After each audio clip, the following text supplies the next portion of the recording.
Welcome back to Wandering Around, a podcast about the wonders, where we're too busy wandering around to do that thing you do. Welcome back to Wandering Around. We're back. We're back. happy April 1st, everybody. Yeah. Elaine will be joining us in a few moments. Mm-hmm. She hasn't quit the show. She has not quit the show. She's coming back. Yep. Yeah. She's going to try to join us tonight. She was dealing with some personal stuff, but happy April 1st. Yeah. We thought it'd be an appropriate time. We've been wanting to talk about that thing you do for quite a while. Yes.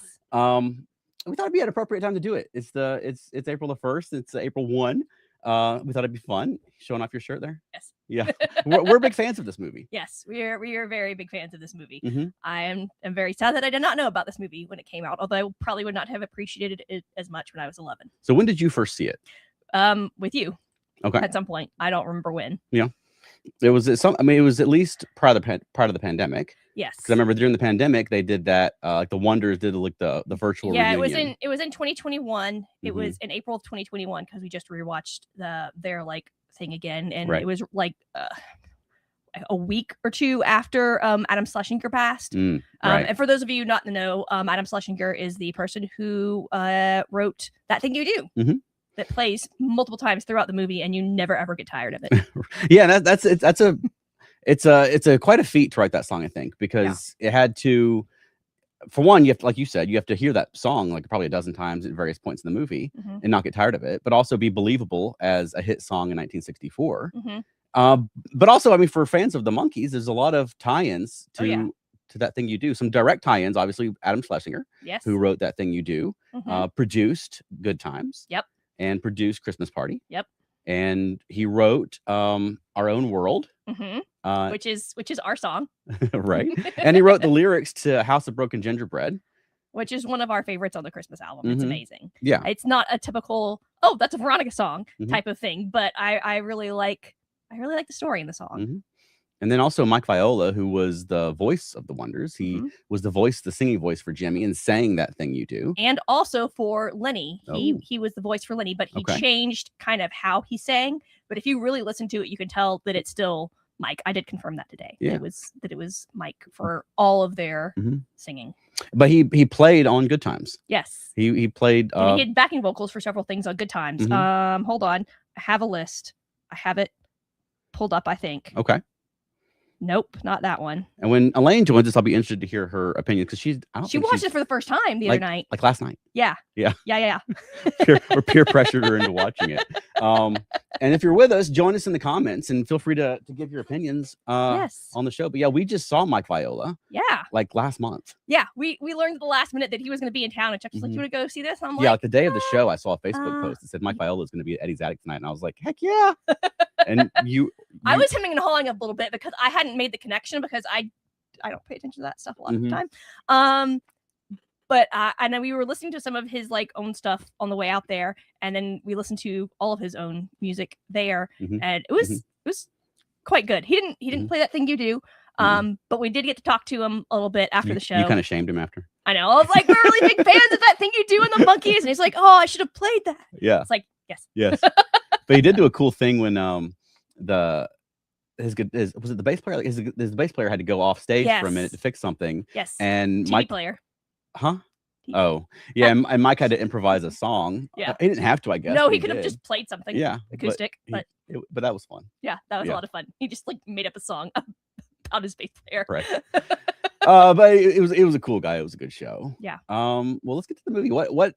Well, before we get into that, let's do some more let's read the internet. Let's read the internet. Okay. We're going to read the internet. So these are the things that Riveting. Mike did with the Monkees. Okay. So this is totally relatable. Okay, so he played the guitar on Birth of an Accidental Hipster. I was there and I'm told I had a good time. Me and Magdalena. She Makes Me Laugh. Whatever's Right. And You Bring the Summer. Okay. And he did guitar and backing vocal on Little Girl and Terrifying. Okay. And he did bass on Me and Magdalena, the original version, but not version 2. Oh. Yeah. So he even had some backing vocals. Wow. On 2 of them. Okay. So, yay. Yeah. Internet says. Internet says. Yep. I will be referencing several things. Well, let's get to the movie because Yes. this is one of our favorite movies. Mhm. You've done more prep work for this episode of this podcast than you've done for every other podcast we've done together for 5 years put together. To be fair, I did watch a lot of Star Trek. I want to watch For All Jeez. Mankind if I've been entrapped in that thing you do jail for the last week. So what is it about that thing you do that you love? I don't know. Maybe it's just the upbeat song. There is no bad guy in it. That's Okay. something specifically that Tom Hanks wanted to make sure he was like, there's no Mhm. bad guy. Because a lot of the times you hear about that, especially with brand new bands, is they get a manager that screws them over. But Tom specifically did not want to do that. In fact, the guy who played their first manager was like, okay, so I'm gonna do this thing, and Tom was like, no. Yeah. You're there's no bad guys. I mean, Jimmy kind of sort of Yeah, Jimmy's not a great guy. Jimmy's not a bad guy. He's kind of awful. Yeah. Yeah, Mr. White was pretty on the up and up. Yes. Now, who knows what would have happened if their career had continued beyond the one song? But Yeah. as far as what we see in the film, yeah, Mr. White seems to be on the up. Oh, we have a guest at the door. Who could it be? Hello. Hi. Hi, how are you? Welcome to Wandering Around. Yep. Thank you. I'm glad you could join us. Yes. Thank you. Yeah. We were actually just getting started to talk about the actual movie. Mhm. So this is a great time for us to tell you, for you to tell us your thoughts because it was your first time watching it. Yes, it was my first time watching it. I don't know why I never saw it. I was aware of it. It just Wasn't in something- mid '90s. There's a black hole in my pop culture thing, and that fell into there. So I enjoyed it. I will say Matt wasn't as thrilled. It wasn't his kind of movie. Wow. But, well, I'm no, glad he not- didn't join us then. No, well, he's at the movies now, so he went to a different movie. I revoke my invitation, No. Matt. But no, I enjoyed it, and I'm kind of like, I'm one of those that I'm surprised I had never seen. Mhm. So yeah, It's a fun flick. Yeah. Had you heard the song before? I have heard the song because I do remember. Maybe it got played on the radio, or it just, I'm It I'm went aware- it went into the top 100. I have notes about where it went. Haha, I'm prepared with not actually notes, but the Internet internet says. The internet says, hold on.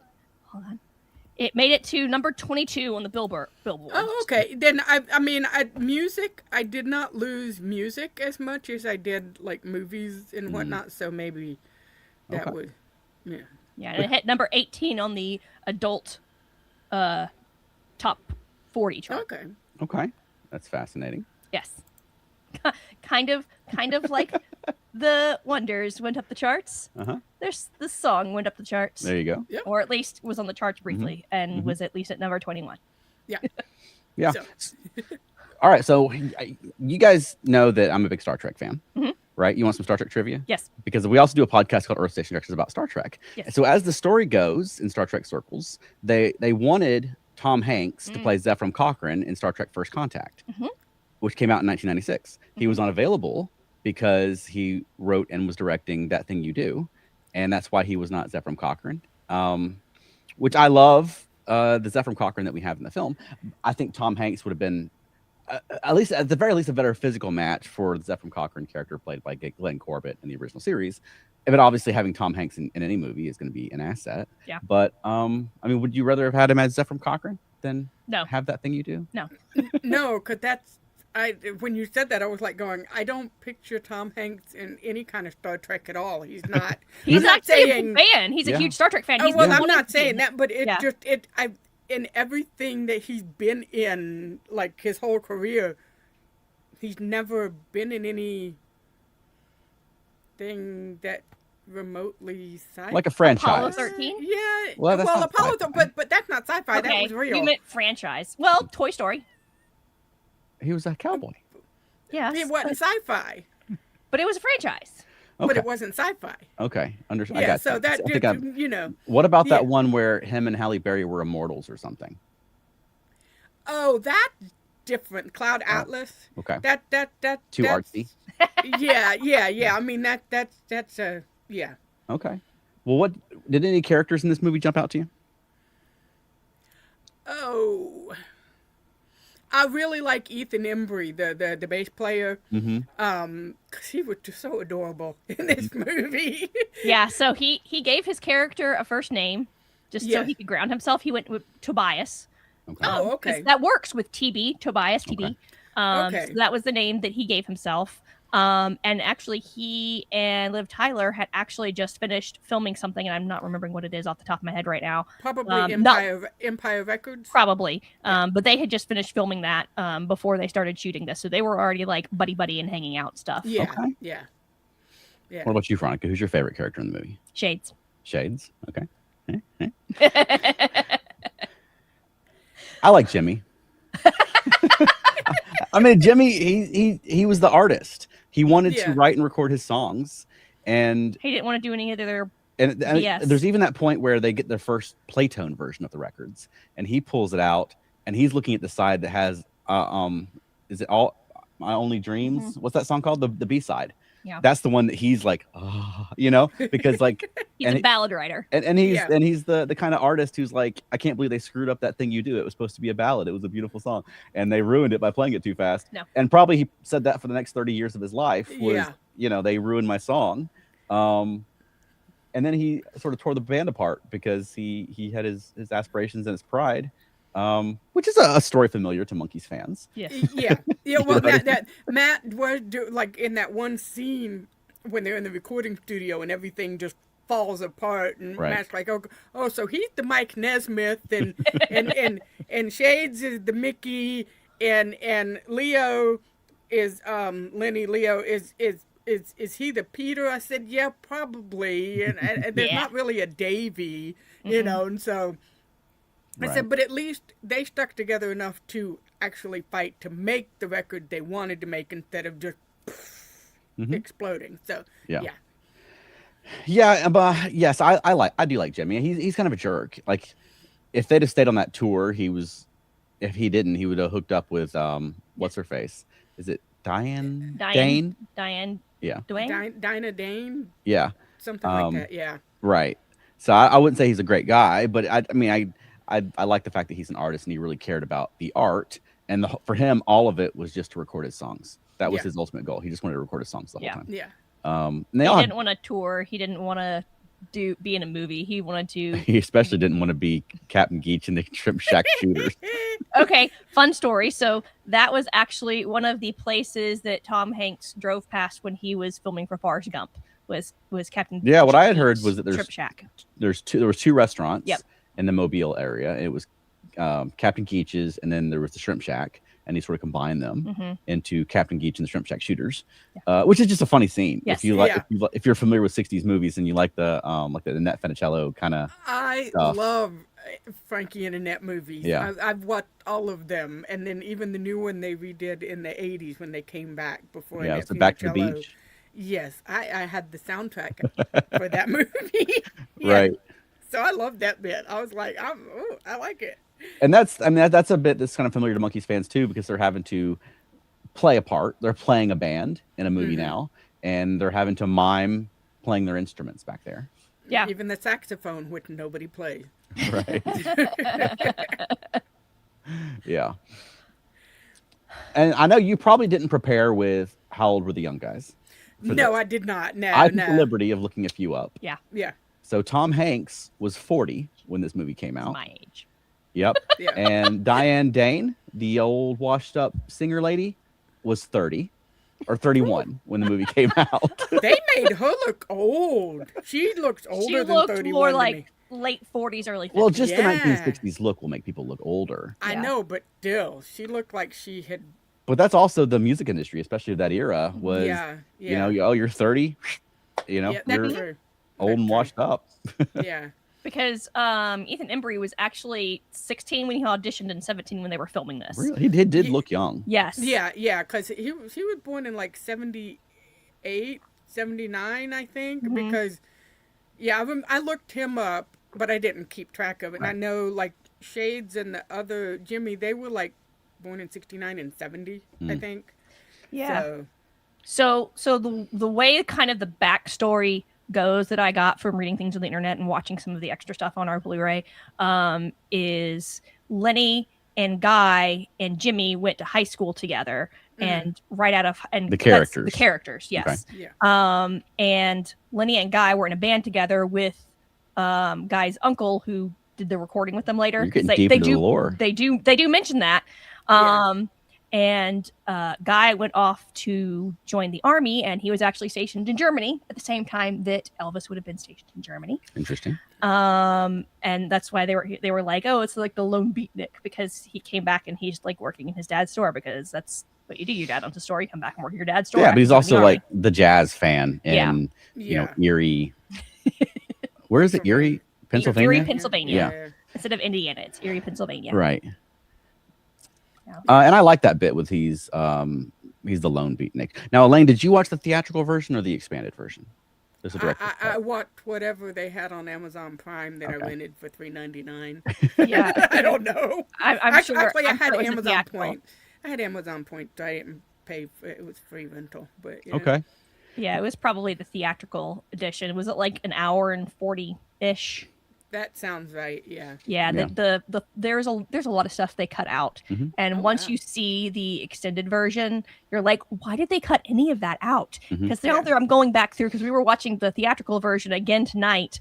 We watched it last night, but we watched it with them talking over it, so I wasn't paying as much attention. And I was like, they cut that out. Now this doesn't make sense when they say it later. Yeah. Well, And they did that. like little things like, when he pulls up in his car and he bumps that bumper. Mhm. Well, that has no effect on anything at all whatsoever. yeah, so that why was keep that? what was her name? Faye. That was Faye's sister's car. Mhm.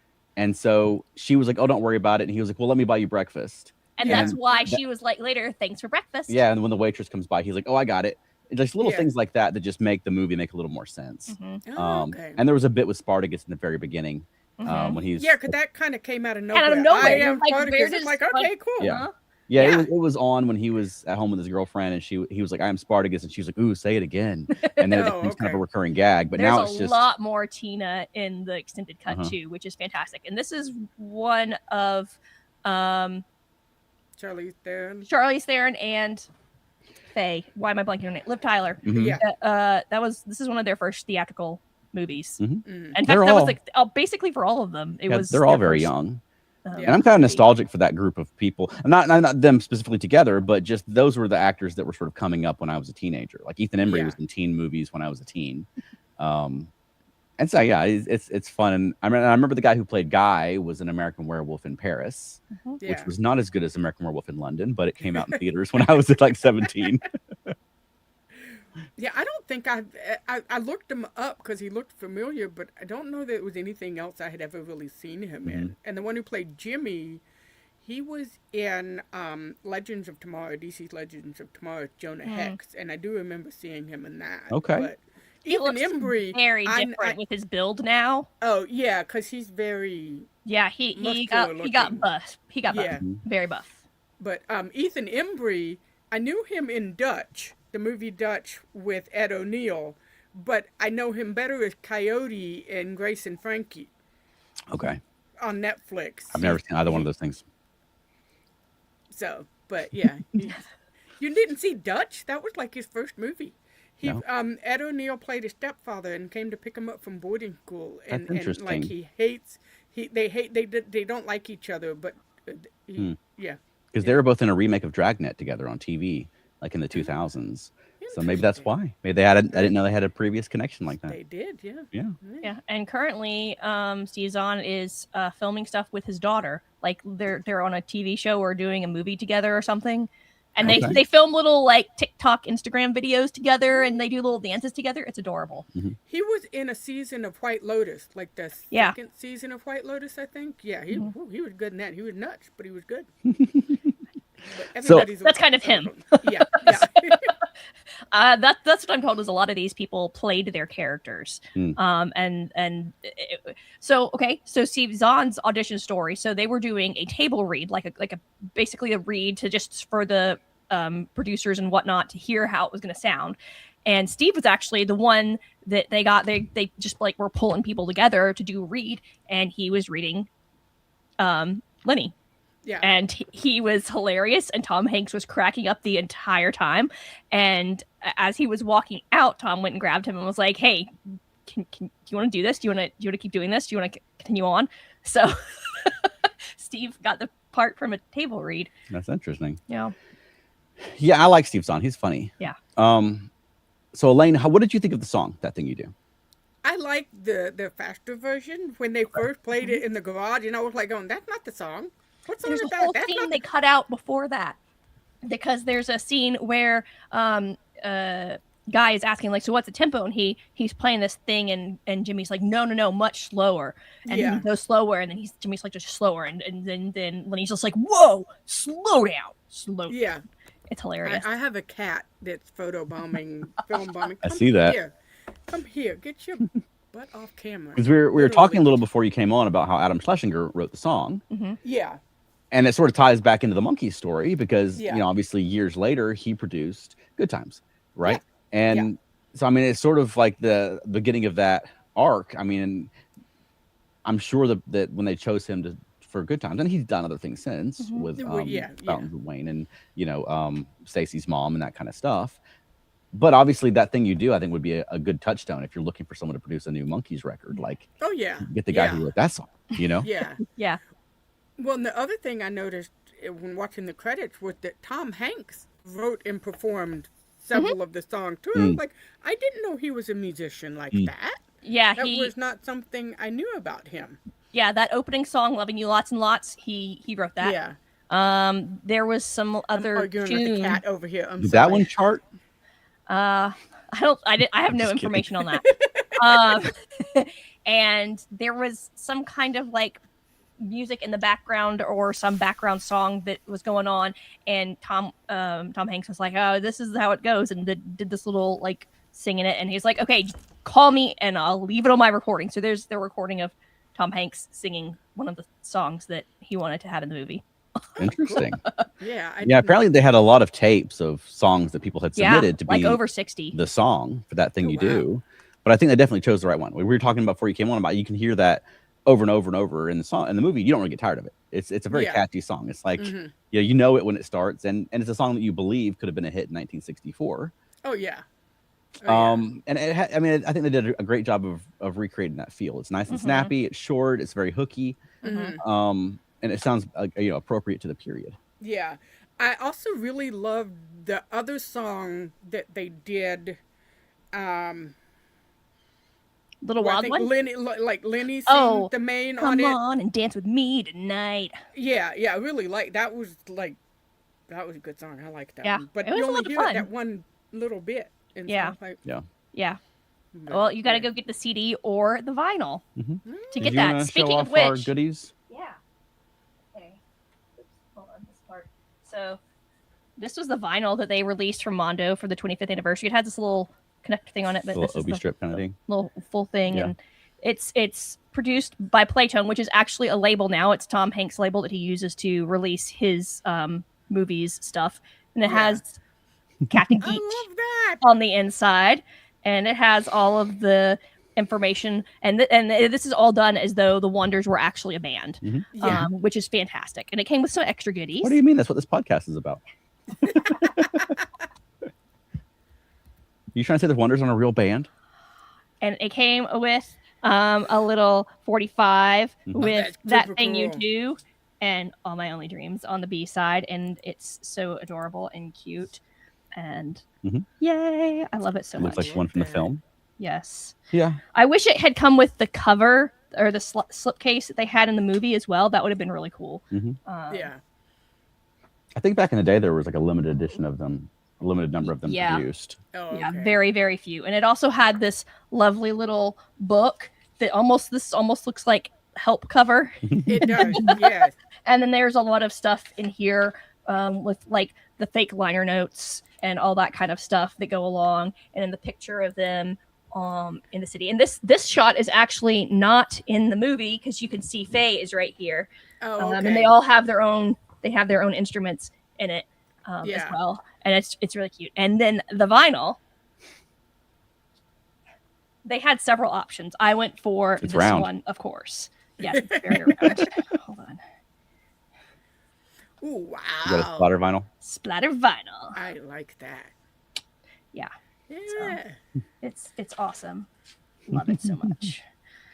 Well, did you want to show them our art piece as well? Before this came out, we had bought an art piece. I think it was at Dragon Con where we got this art piece. Yep. That hangs on our wall. You've probably seen it, Link, because you've been to our house. But it's an artist made this, and it's a fake mounted Wonders record, which is kind of fun. Awesome. Yeah. Yeah, that looks more. That makes me think more of the monkeys, like because it looked like the Rainbow Room. Right. Yeah. Yeah, definitely. Mm-hmm. Yeah, that sits over our what's it called? It's not a record Wall. player. Organ. No, it sits The turntable. the turntable. Yes. Yeah. Okay. You're talking about Console. the console. There we go. That's the word I yeah. couldn't remember. Okay, so what is your favorite scene in the movie? Let's talk about the movie some. Yeah. That was Veronica's merch corner. Brought to you by Playtone. Not really.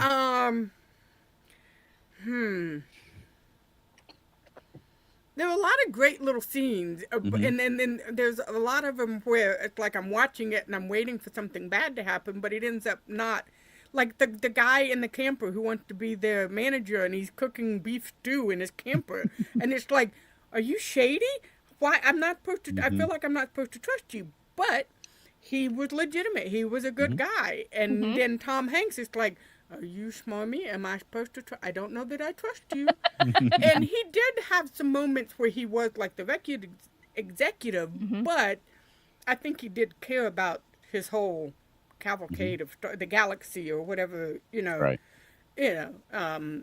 Because like he told Guy, he's like, you're smart at the end. It's like You're letting him know one. you're not gonna mess up. You're gonna know what you need to do. So Yeah. Speaking of which, another cut scene in the camper, because originally the manager guy pulls up and pulls Guy in by himself, and he has a little conversation with Guy, and Guy's like, I gotta talk to the rest of the guys, basically the same way he does with Mr. White. And you notice Mr. White looks over at the other manager, and he was like, look, what did I tell you? Smart. yeah. It's basically a throwback to that cut scene. I also loved all the different cameos. There were cameos left and right if you knew who you were looking for. Yeah, oh yeah. Colin Hanks was in there. He was like a paid that was walking Liv Tyler, her in, and then Rita Wilson is in a lot of as Marguerite, and I was like, ooh, you look very good in your little corsety. She absolutely cocktail. did. Apparently, she was very distracted to Tom Hanks during that scene, and he did not pay attention to Scott at all. All right, we got a comment Ooh, hi. from Ben B5150. It's black. It's got a hole. It's got grooves. It's a Playtone record. Heck yeah! And thank you for joining us, Ben. Yeah. Ben, this is Elaine. Elaine, Ben. Elaine missed for a couple of weeks. We're glad you're back. Elaine. Yeah. Yeah. But yeah. I love the scene. I mean, it's going to be stupid, but it's iconic. The scene where they hear them on the radio for the first time. Yes, when they oh, first yes, hear well, the yes. song on the radio. I think they do a great job of just capturing that joy, Mm-hmm. and it's convenient. They're all within 2.5 minutes of the same location at the time when it happens. It's a small town, but so it goes. But I think that's a great scene. Yes. Well, and I love how Guy's dad is like trying to be angry and upset, but he can't because then his mom is in the back trying to answer the phone. She goes, "Oh yes, that's them. We're listening to it now." It's like everybody knew it was them. So yeah. So I thought that was cool. Yeah. That was a really fun scene. So John, who plays Jimmy, he said that was the only time that he got to be excited about anything the entirety of the shoot. He had to watch all the other guys being excited about what was going on. He's somber. He's somber, yeah. He's so the artist. But he I was gonna wanted to say be grumpy, excited because but- he was excited, and he had to he said he really had to rein it in a lot of the time, especially whenever he was doing a scene with Steve, because Steve, Tom encouraged this Steve to improv, and there was like a lot of Tom Hanks nettling him to do more. Yeah, like play cards with the old guys. Yeah. Steve And they were playing Go Fish. I mean, it's like, okay, high stake game over there. Very good. And the funny Go thing Fish. is he wasn't in any scenes that the day they were filming in there, and Tom was like, "Look, I want to get you for a couple of scenes later tonight," and it was and Steve didn't think anything was going to come of it. It was all just like kind of like a bunch of BS and improv, but he was shocked when it was actually on there, and I thought that was a lot of fun. But going back to our favorite scene, you when they're skipping around and holding hands, skipping around the records, Tom Hanks had to force them to do that, to hold hands and skip together, because they're like, no, that's stupid. It's gonna look stupid. And Tom Hanks is just like, no, trust me, do it. Yeah, I think if Tom Hanks is telling you to do something in a movie, just do it. Do it. Yeah. He knows something about it. Yeah. Yeah. And I think that the movie does a really good job, I think, of following them on this journey from going to play a talent show to playing at a local restaurant to playing at a gig in a nearby town to joining the state fair tour to finally, like, the big one is when they finally make it on television. Yeah. Ben says, a man in a really nice camper was to put our song on the radio. I'm signing, you're signing, we're all signing. That is a great one as well. That is a really great one as well. Yeah.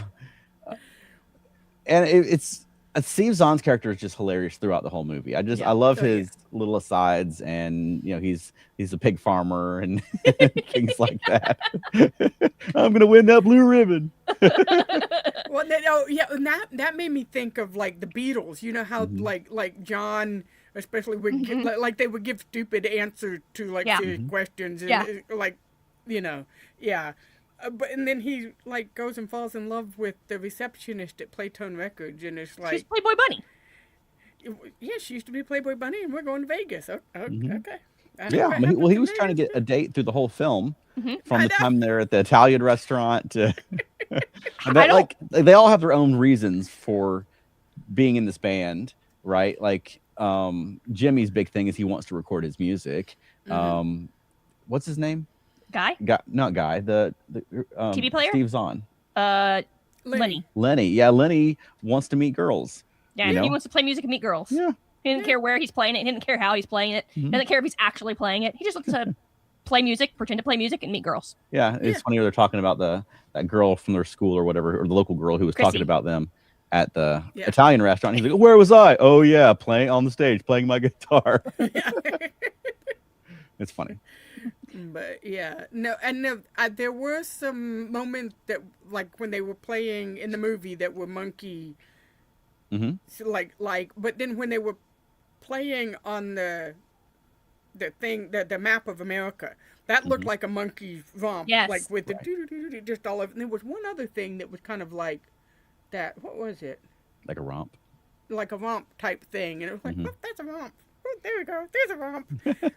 Kind of like all of the random captures of their time on the tour, the Playtones team tour, was kind of like a romp.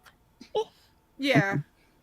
It was playing a song while they were doing all these things. Yeah. So, no, I the other thing I loved about the bass player was, he was dead. He was joining the Marines. He was going to do that, and then he saw the Marines in the coffee shop and dropped to give them 100, and next thing you know, he's at Disneyland with these Marines. And that's what he's there for. He's like, okay, I play my music. I'm now. He was joining. I think he was joining the Army. No, Marines. Yeah, it was Marines because Tom Hanks told him Semper Fi. Okay, Yeah. Well, what do you think about the little at the end when the film concludes, it gives you the little like, this is what happened to this person. This is what happened to this person. I loved that. I love that. Matt, like that. It's not a real band. I said, I don't care. I need to know what happened to them. You can't just end the movie and that be done with it. No, I need to know. We have a comment here from Derek Miner that says, "Sorry, I'm late to the party." Yay, Derek! Yeah, you're in luck. We're recording this. So, funny story. They actually had recorded 2 different endings, and one was the what's his name? Uditande. Okay. The guy who is the bellhop. Okay. Yes. Yeah. So, because you notice right at the end, he looks directly at the camera. Yes. Well, the other recording was he looks at the camera and he tells you what happened to all the characters. So they actually showed both to an audience, and it was literally split 50-50 of which one they liked. And they ended up going with, obviously, the one with the pictures, which I personally think works better. Just because there's no other fourth wall breaking, and for it to break at the very end like that was a little odd. Just him looking directly at the camera and smiling was a little bit odd to me. I like it, but it didn't really fit with the rest of the movie, I thought, but I liked it. Yeah, I like the text just fine. That's the one I've seen. Yeah. So I'm gonna go with that. But it has a lot of movies in that way, especially like 80s movies, like 80. That was a thing for like 80s comedies and stuff. Now this is in the 90s, obviously, but it has that sort of feel of like the end of the movie. Yeah. Yeah. I mean, well, what did you think about Jimmy going off and starting the Herdsman for real this time and having a few records? Yeah, because that was one of the names when they were trying to come up with names in the It's like beginning. That was coming one back of to the Herdsman. That's another similarity too, because that's he wanted to do the Corvettes, the Herdsman, the Wonders. Like that was that was a thing in the 60s. Yeah. Yeah, when he said Corvettes, I was like, no, that sounds trying too stupid. hard. No, that is not it. The Herdsman would have made sense. I wouldn't have minded that because that kind of went with, the Turtles, the Beatles, all of that. It kind of fit. But I kind of like to imagine him though. Just the rest of his career, people there's always that one guy in the crowd like, play that thing you do. Yeah. whatever he's trying to like seriously perform. Speaking of, one of our favorite lines to quote in from the movie is, "Isn't that our fan?" That's your favorite line to quote. Okay, that's my favorite line to quote. And we actually have a fan that would show up for all of our shows at Dragon Con, and Veronica started that joke with him, like, "Hey, it's our fan." And he's always the first one in line at her shows too. Yeah. That's so she has a recurring gag from this movie with an actual fan who comes to our performances. I think it's hilarious. No, I enjoyed the movie, and I had intended to watch it again tonight because when you rent from Amazon, you get it for 48 hours. But life was conspiring against me a little bit, so that didn't happen. Yeah. Well, we need to loan you the extended cut now, the director's cut, because we have the Blu-ray. Yeah. It's worth watching. It's just a fuller movie. Just a lot of. I thought about buying it, but at the time I was thinking about doing that, it would not have gotten here in time. So we'll just rent it. Yeah. Well, going back and watching theatrical cut, it feels like, especially for the first half, it feels like you're watching a quarter of the movie. It feels like there's just scenes missing. Yeah. Because you get used to them, and I think the film flows better. I can see why they cut it down for the theatrical release, though, because they want to get to them being the Wonders as quickly as possible. I will say they did cut out more hitting the Mr. White. Yeah, well, I'm sure I'm sure that was a big factor as well, getting Tom Hanks on screen as early in the runtime as they could, but also getting to sort of the meat of the movie, which is them performing and being the Wonders and singing that thing you do. They probably didn't want that to be 30, 40 minutes into the film. Yeah. Well, and also in the 90s, mid 90s, we hadn't reached where all movies must be over 2 hours long yet. Right. Movies were still... Movies were like an hour. If you're over an hour and a half, it's too long. Yeah, so they were probably dealing with that. Yeah. Too. Can I pitch my sequel? Yes. Because I want them to do a sequel. This has become a cult classic, and all the guys are still actors and still active. So I think they should do a sequel called That Thing You Did, and it's set in the 90s. And all of them, this song has sort of followed them their whole life in various ways, and they're all sort of mid 90s. They're all sort of down on their luck in various ways, and they have the opportunity to reunite for an oldies tour and sing That Thing You Do, and they do it. With a Playtone label. Sure. Yeah. There was a lot of oldies tours. Mid 90s, there was a lot of oldies tours and oldie stations. Well, and it started in 86 and 87 with the Monkey going headlining with the Grassroots and Herman's Hermits and Paul Revere and the Raiders, which that's the one I saw. So yeah, it would, work perfectly. So far, they haven't done it. No. This is the 30th anniversage. They're missing their chance. I know. This is gold. I know. And I haven't heard anything of if they're doing anything, because we were listening to the watch along that they did for the 25th anniversary, and they're like, "Yeah, we should get together and we should do a barbecue next time." I was like, "All right, where's the barbecue? When's this happening?" I haven't heard anything. There's obviously none of them have posted anything on any socials that I have been able to find because I went and scouring all their socials. Nothing. Yeah. Maybe they're waiting. Although, Jonathan and Tom Hanks are currently filming in a movie together. Okay. Oh, Who's Jonathan? Jimmy. Oh, okay. Jonathan. I'm not gonna. I'm okay. not pronouncing. Yeah, Elaine, that was wrong, but Elaine, you should have come with us to see Mike Viola. Yeah. He didn't sing That Thing You Do. No. Oh yeah, no. Why did I? But not? after, so I hadn't invited. listened to That Thing You Do in a really long time when we went to see him, and I was like, yeah, he kind of that just definitely just sounds like That Thing You Do guy. And then we were listening to That Thing You Do on the way home, like, oh yeah. Yeah. Yeah, I had to sort of talk you into that show. A little bit, Because yeah. it was last minute, and you're like, Yeah. it's gonna be fun. Yeah. Well, the main reason is I'm not a fan of Eddie's Attic. Eddie's Attic is not a good venue. I don't. It's an upstairs venue, and it's really like someone just poured people in chairs into a room. And it's supposed to be a listening room. All right. Well, you're supposed to be quiet. Okay. No, our review of Eddie's Attic now. Yeah.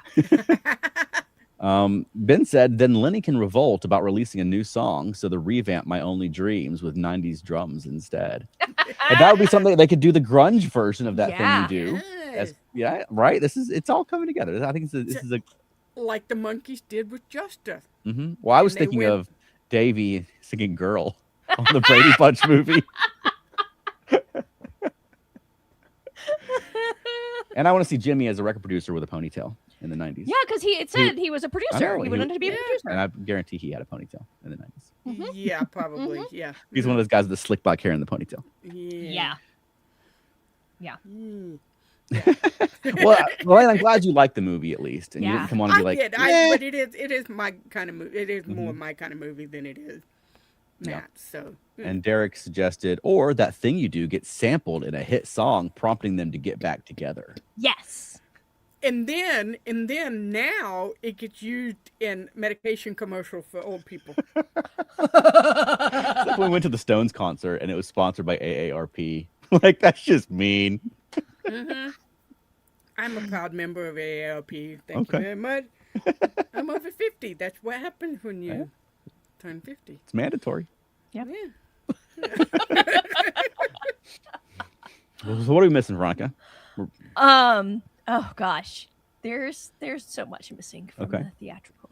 Well, I mean, what are we missing in our conversation? Well, oh, go ahead. I would like to talk some more about how they got That Thing You Do and Go for it. all that kind of stuff. Okay. So Internet says. so interesting fact, the opening lick is actually a complete ripoff. And Mike Viola did not realize it at the time, but the beginning is a ripoff of a Pixie song. I don't know what Pixie song because it didn't say, but apparently the beginning of it was a ripoff of a Pixie song. Okay. Apparently some of Adam Schlesinger's friends who like produced 60s style music had told him about this, and they're like, yeah, you should do it. And Mike had come up to New York and was crashing with Adam, and he's like, hey, sing this song, and with I want you to sing the song and do this. And Mike was like super hardcore, like very, very punk rock, like extreme, like the most extreme punk rock you could possibly be. That's pretty punk rock. He and he really did not want to do it, but Adam was his best friend, so he did it, and he was drunk and high when he went and recorded this, and so hungover. He was drunk and hungover and high all at the same time, and he went and recorded it, and it ends up getting picked up, and they heard it, and they loved Mike's voice so much they begged him to come out and do this. And he was at first very insistent, like, no, this is not what I do. I'm not this kind of mainstream musician. I'm punk rock. But they finally convinced him to do it. And he's very glad now that they did, because it's definitely shaped his career a lot and got him like going a little bit more than he was. I mean, he'd been big in the music business since he was 14. Like he was big in the, cause I think it was Brooklyn, New York, but it was in that general New York-ish, New Jersey-ish area. And he got pretty big when he was 14, and his parents built him a studio in the basement. And he'd been recording and performing since he was 14, kind of like Lemon Twigs, basically, where they'd been performing and recording since they were kids. But this was like back in the 70s. Okay. So a little bit different. You can get on YouTube and do it. Mhm. And he was in a band that was semi-big, Candy something or another that Okay. I'm blanking of it on it now. I don't remember his band name. But yeah, so he also sang he sang lead vocals on all of the Wonder songs, including the one that Lenny sung on, but he specifically kind of used a different voice, but and kind of put a different tone to it, so it didn't quite sound the same. So you kind of question, is that actually Lenny singing? It's not Steve Zahn singing. It is Obviously. it is Mike. And if you are at all familiar with Mike Viola beyond just hearing that thing you do, you're like, that's Mike. Or if you've ever heard Yeah. Steve Zahn's voice, Yeah. you know that's not Steve Yeah. Zahn singing. But Steve and Jonathan, Jimmy, did do backing vocals Okay. on a lot of the songs. So they did actually do backing vocals, and they did actually learn to play all their instruments. They spent like 2 months or something, 5-6 weeks in music boot camp, basically. Yeah. So that's why it looks authentic, like they're actually playing it. So yes, they are actually playing it. It's just not them playing on the record. Obviously. Yeah. They got But the professionals. That to was do the case for a lot of bands in the 60s too. Yes. Mm. And I like the little play on the one and the wonders because they were a one-hit wonder. I think that's Yeah. pretty clever. At the end, it's like, oh yeah, they're a Yeah. one-hit wonder. The Oneaters. Right. I actually have another shirt that says the Oneaters, and it's like little cartoon versions of them, and it's purple, and I have no idea where it is. Right. No, he was in the Candy Butchers. I looked Candy it up real Butchers. quick. Yeah, I knew it was The Candy something. Butchers. Yeah. Mm-hmm. Yeah. Yeah. Okay. Adam was Fountains of Rain, and he was Candy Butchers. Okay. Yeah. So, no, I was gonna say some other like cameos. The Uncle Bob, the one they went and recorded in the church, that was Chris Isaacs, who was really big in the church at the time. Right. One of the radio DJs, Star Trek Connection, was Clint Howard. That's right. That's right. The other one was Paul.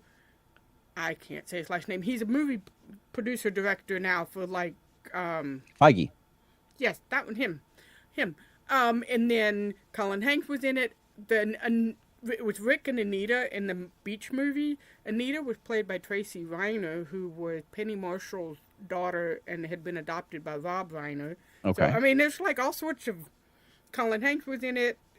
One of his. There daughters in it. was someone who did like a buddies movie with Tom like a while ago, and he played the dad. No, he was in Bosom Buddies. Bosom the Buddies. TV Okay, show. there we go. Peter Scolari. Yes, Yep. right. Peter Scolari was in it. Bryan Cranston was the astronaut. Yep. It was just like there's all sorts of random. And the photographer at Playtone, that would Getty one kind of be. He was in. There was a lot of big names in that He scene. They were was talking about it in- at one point. He was in 16 Candle. Mm. I think. Yeah. So yeah, there was like also I'm like going I don't know your name, but I've seen you on my TV in like bit rolls my whole life. Right. You know? Yeah. The So, fan was one of those. Yeah. The guy who yeah. played the fan. He was like in all those little bit parts. You're like, oh, I know him, but I don't know Yeah. where his name is. Yeah. So it and then Charlize Theron, she Yeah. looked so young, she looked like a baby. I was like, oh my gosh, Yeah. I Yep. almost didn't recognize you. Derek Miner commented 16 Candles and Gremlins 2. Aha, Gremlin 2. I didn't know about Gremlin 2. I knew 16 Candles. Yeah. Okay. So, there was some other scene that you had mentioned, and I was gonna be like, "Let me tell you about this cutscene." Oh, it was about the record guy, Clint Howard. So there's a cut. So you see the scene where Guy is getting out of the car at the end, and he has that bundle of like recordings with him. Mm-hmm. So you think it's his drum recordings. Right. It's not. So there was a whole scene where he calls the Clint Howard DJ and is like, "Man, you wouldn't believe I just chatted with Bill Paxton and all these guys." And he's Bill like, "Can Paxton from Twister? Del Paxton?" Oh, okay. Del Paxton. And he's like, "Oh, can you get that recording? I'll give you a job. It doesn't pay very well, but I'll pay you to talk about and you know jazz." And so he got that recording. That's what those recordings were supposed to He be. sat They around with a actually bunch of the jazz guys Mhm. recording Yeah. and talking about the old days, and that was going to be the basis for his radio show. Yeah, and Oh. his line at the end when he says, "Faye, I'm gonna come out here and try my hand at being a musician because they said they think I can do it." Yeah. That was ADR to end after when he was performing an American Werewolf in Paris. Mm. Yeah. When he was doing that, he did a ADR Mhm. for that line. Oh wow. Yeah. Yeah. Now I did like the well, he was more than the bellhop. He was like the main Yeah. concierge guy with the Yes. ballet and all of that. I really liked his advice he would give to them, and it's like, he's sitting at the counter all by herself, and welcome. You should not let a lady sit by herself. And it's like, that means go talk to her. Now, Right. you know what you need to do. Can you Yeah. watch our stuff? Oh, yeah, that's my job. Yes. you know, I loved him. He was really good. Yeah, he was really good in that. Yeah. Yeah. So, Okay, so I have some trivia. Internet says. No, this is like no. These are the notes that I took while we were listening to I'm kidding. their Go ahead. thing. So I mentioned Steve Zahn's earlier, how he got cast because he was in the original table read, and so Tom almost didn't get cast because when he sat down, Tom Hanks was like, "Have you ever been told you look like me?" And he's like, "All the time," and Tom Hanks originally wasn't even going to consider him because he was like, "Oh, they'll think that he's just like playing me," and apparently it was his wife Reed Wilson who was like, "No, but look at him, he is Guy." He looks more like the guy from The Last Starfighter, for what that's worth, and young Clark Kent in Superman the movie. But go ahead. And when Jonathan auditioned, it didn't say in the script that he's saying "I quit," so Jonathan actually sang "I quit" in the audition, and then like he literally walked out of the audition room and they had to go get him and come back in because he just like stormed out like he was in the character. And he showed up in a jacket and a white shirt and a skinny tie and had his hair all slicked, and he was the character. He walked in as the character. So I thought that was really I thought all those were really fascinating. Did he get the part? The stage that they used in the For the talent show was the same stage in Back to the Future. Mm-hmm. Oh, okay. Yep. From the Enchantment under the Sea dance. Yep. Yeah. Yep. And there were many drafts of the script. So Tom Hanks actually wrote this while he was doing his press junket for Apollo 13 and Forrest Gump, primarily Forrest Gump. And he wrote this. And one of the first scripts is they were at a summer Bible camp and were getting together. And that's kind of why they were doing the recording in a church. Right. And that's like the only thing from that original script, his original first draft that stayed in there, at least from the beginning part, which I thought was kind of cool. The watch along, Colin Hanks actually ended up joining them a little bit in. So he had a whole bunch of behind the scenes because he was like 16, 17. He was Ethan Embry's age. And he was a DP, and he was there when his dad was doing all this recording, and he ended up filling in for TV Player when they did their press junket in London because Ethan Embry couldn't be there. So he had a lot of really great behind the scenes information that even the guys didn't know, but because he was there and he was there when they were doing the cutting, doing all the cuts to everything. Right. Yeah. He was part of all of it because he was Tom Hanks' son and he was interested in film, and so his dad had him along. Yeah, and that watch along on YouTube is worth watching. It's a lot of fun. Yeah, it was a very. They did it for a charity, Music Cares, during COVID, Okay. for COVID relief. But and it's still on YouTube. That's how we watched it. Yeah, Okay. I'll have they to check auctioned that off the out. very first pressing of the Mondo release of the thing. So the Pittsburgh show, there was another cut scene in there where they're all like walking on the stage and they see this giant theater of 2,203 seats, and they get a little like freaked out, and then they get really excited and they're jumping around and on stage. It's really cute, but that's the Orpheum. And the guy who the host character, so he was like the mattress king of Pittsburgh, which isn't totally clear in the No. You're talking about theatrical Kevin release. Pollock's character. Yeah. But he's the mattress king, and that's why he was joking about a king size bed and who's tired and are you sleepy and all that kind of stuff. So they were supposed to be mattress jokes, but you didn't get that because they cut stuff out. Yeah. Hang on, Ben had a comment. Sorry to break this up. That said, wasn't the television showcase filmed at the Price is Right studio? It was, yes. In fact, the wheel was behind the stage. They had taken it off the stage, obviously, to use it, but the guys were apparently back there. They would spin the wheel. Like I you would would. have done the same Heck thing. yeah. I would have been like, Yeah. $1. Okay. Do you have more trivia? Yes. So continue on. His character was actually based on a producer that in the music business who also used to sell mattresses. So he was kind of like sort of based on it. A lot of the characters had the same last names as various astronauts. a nod to all the Apollo Gus 13. Grissom did. Yep. Wow. Obviously, we've kind of mentioned this, but Tom Hanks' character, Mr. White, was based on Brian Epstein. And you get even more of that in a cut scene. The evening after Guy goes to the bar and meets Del Paxton and all that stuff, he comes back completely plastered. And Mr. White meets him there. It's like, what are you doing? We're recording in the morning. And that's a really hilarious scene. But there's this really hunky guy in this really like cute sports car waiting for him, and he's like, what's going on? What are you waiting on? And then eventually Mr. White gets in the car with him and they drive off, and there's like the implication that that's his boyfriend. So a little bit more of a nod to Brian Wilson than you got in the theatrical cut. We also got you don't really catch it but it's there in the theatrical release as well, but you get Mr. White's first name is Amos. The head of Playtone Records in the pink suit, he yelled when Jimmy goes up to him to talk to him, and he yells, Amos! You can't really understand him because he has a sandwich in his mouth, but his name is actually Amos White, and that's after Tom Hanks' father. Yeah. Oh, okay. Yeah. I do remember him hollering Amos, but I don't think I put that together. Yeah. That he was hollering for Mr. White. Yeah. Yeah. I would not have gotten that until I listened to them say that. And it was Colin Hanks, of course. It was. Okay. And Ben commented that was Howie Long by the sports car. Howie Long. Oh. Former NFL player. And if I remember correctly, there was talk about how the guy who played the dentist was also an NFL player. Okay. I don't remember if that was actually correct. I didn't check that fact. Okay. But the fairgrounds where they filmed all the various like fair scenes were the Pomona Fairgrounds. The street that they filmed on in Erie, Pennsylvania, was actually Orange, California.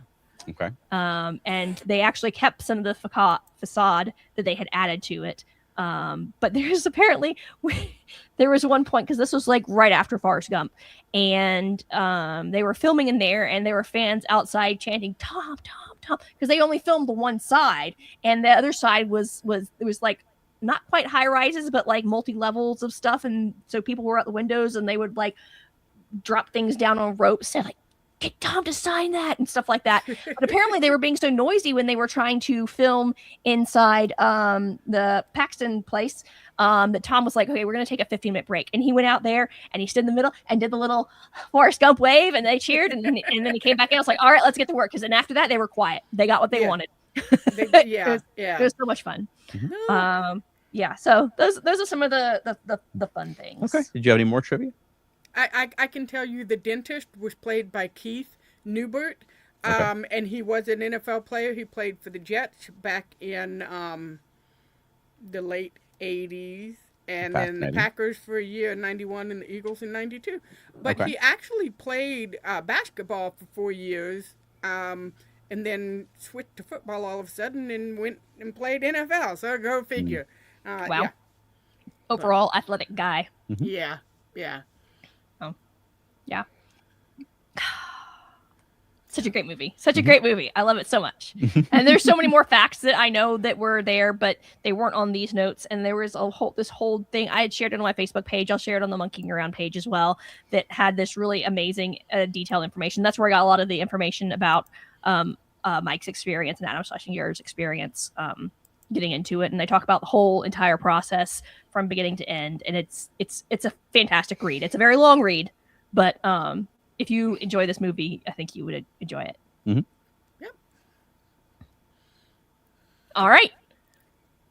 Any final thoughts? I love this movie. I think it's a great film, Yeah. and I think it's something that if you're a Monkees fan and you've not seen this, but you have listened to us talk about it for an hour, you should go watch it because it's fun, and I think it's certainly relevant to people who are fans of the Monkees, like this kind of music and this kind of story. Yeah, like Elaine said, you can rent it on Amazon Prime. It's supposedly available with a free subscription to MGM Plus, but I don't know if Elaine was able to find It's that. worth or just if buying the film. Yeah, and just buy it. It's not. Yeah. It's like, I hate playing the what streaming service has this available game. Yeah. That's why we have almost 2,000 DVDs and Blu-rays. Derek comments, they even made a Bosom Buddies joke that didn't even get in the extended cut. It's only in the special features. I would have loved that. I would, because I watched that show when I was a kid. I loved it. Oh, dadgummit. I did not get it, and we watched all the special features last night, and I didn't see that. Mm. Oh man. You weren't here yet when Bosom Buddies was on TV. That's true. True. All right, Chuck, do you have a You May Also Like for us this week? I do. In fact, I have two. One is a single and one is an album. That if you are fans of the Monkees, you may also like these. Of course, this one you will, because it's Paul McCartney. Paul McCartney has a new single out. He announced his new album, which is coming out at the end of May.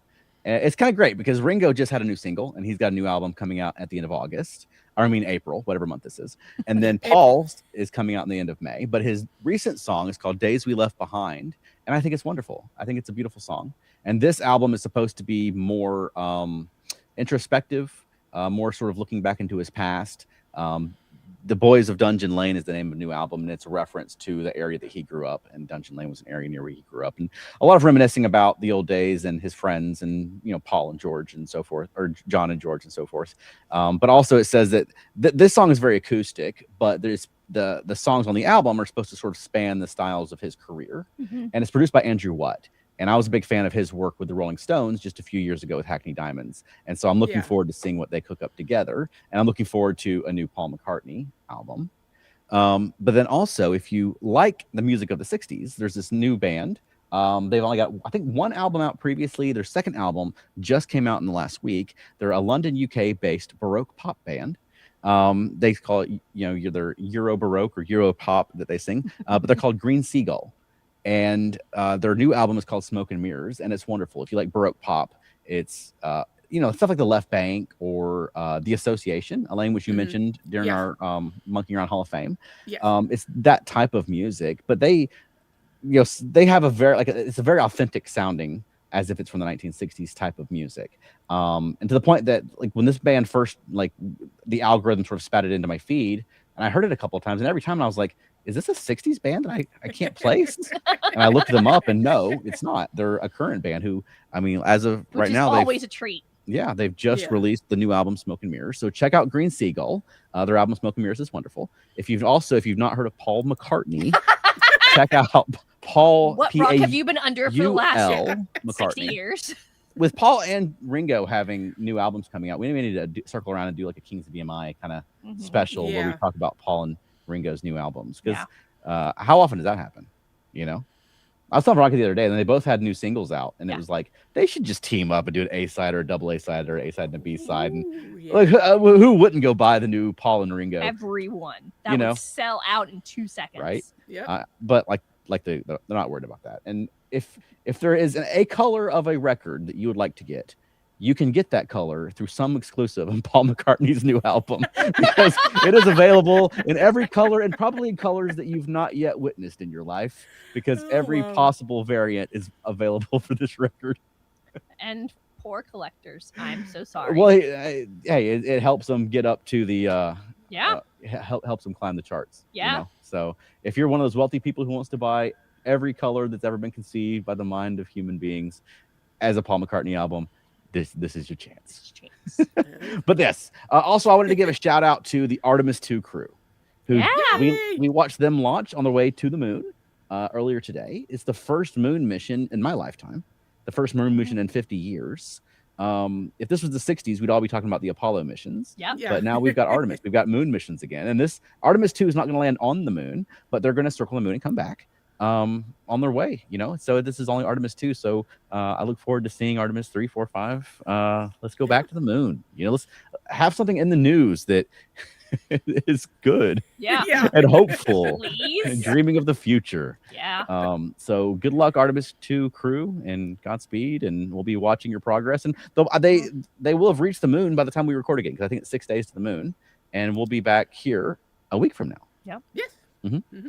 on our regular night, Wednesdays at 8 p.m. Eastern. And we appreciate everybody humoring us for our April 1 gag where we were Elaine, For you those missed our intro. wonders. You missed our wondering around intro. Yeah, I'll play it again on the way out so you can see Okay, it. sounds good. We appreciate everybody humoring us, and if there's a demand, maybe we'll bring the Wandering Around podcast back again sometime. But we wanted to talk about this movie. I think it's certainly relevant to Monkeys fans. Yeah. All right, Elaine, where can people find more of you? You can find me on Facebook and Blue Sky at Monkeying Around. We have email monkeyingaroundpodcast@gmail.com. Mm-hmm. And you can also find me on Facebook and Blue Sky at Elaine and Matt Watch TV, where I chronicle what we're watching on TV. Mm-hmm. And they do, in fact, watch TV. Yes, we A do. lot. Yeah. And how about us, Chuck? Feltnerdy.com. And I talked about this a little on the Earth Station Trek podcast last week, but we one of our routines has been nominated for the National Puppet Slam. And so we're going through the application process for that now. And I posted a video of that piece. Fortunately, we had some friends who had videos of various performances that we've done there. And so that's on the Felt Nerdy and Dirty YouTube channel. Or if you go to Felt Nerdy and Dirty on Facebook, you can find the link to it there. Now you do have to. It's not a not safe for work, but it's definitely an adult. Right. show. The chat, it does have curse words, quite a bit of shouting curse words. An adult content. Yeah, this is more of a dramedy. Yeah. But if you to go to the Felt Nerdy and Dirty YouTube channel, you have to sign into YouTube because I have it set for age verification. Yes. Because we also, as Felt Nerdy, we do a lot of family oriented stuff, and I don't like to cross the streams. So you do have to sign in through YouTube to be able to see it. But there's also a lot of our adult content, and we actually. Recently I've gone back over like a year and a half worth of videos people have sent me and edited them and got them ready, and so it's sort of a new season of Felt Nerdy and Dirty videos coming out, and so those will be trickling out over the next couple of weeks as well. Some of our different, I think Turducken, I'll put out there next. We actually have a show coming out as well. Oh yeah. We will be performing in Tease Tuesday for their something the Fools. It was an April Fool's themed thing, but it's like April 14th. Yeah, it's April 14th, which is a Tuesday. It's a burlesque show, like a variety show. Burlesque variety show. We bring the burlesque and the puppets. We're doing our ever favorite Roger Rabbit routine because it's people like it. Punchline after punchline after punchline. That's the entire script is a bunch of punchlines. Yep. And if you can't get there, you can see that on our YouTube channel too. Yes, we have several recordings of that. Okay. And where else can people find us? Earth Station Trek, podcast about Star Trek. Yep, we go live every Thursday at 8 p.m. Eastern. Yep. And tomorrow night will be part 2 of our Earth Station Trek. We're playing and reviewing the Star Trek theme intros, the title sequences, which YouTube hates. Yeah, so they hate it. They kept blocking our stream last time, and so I think it's available in full now. Yep. But while we're live, they want to make sure we're not streaming a whole Star Trek episode, so they block. And they us a few usually times. block us after the music has finished playing, Yeah. so they're blocking us talking about it, not the actual. Right. But come join, see how Yes. we do. Yeah. It's tomorrow night on Thursday on Earth Station Trek. All right. Thanks for wandering around with us. I'm gonna play this intro for Elaine so she can see it. on the way Okay. out. Welcome back to Wandering Around, a podcast about the wonders, where we're too busy wandering around to do that thing you do. All right. I love that. Bye, everybody. Bye. Oh, I had to click one more button. Hang on.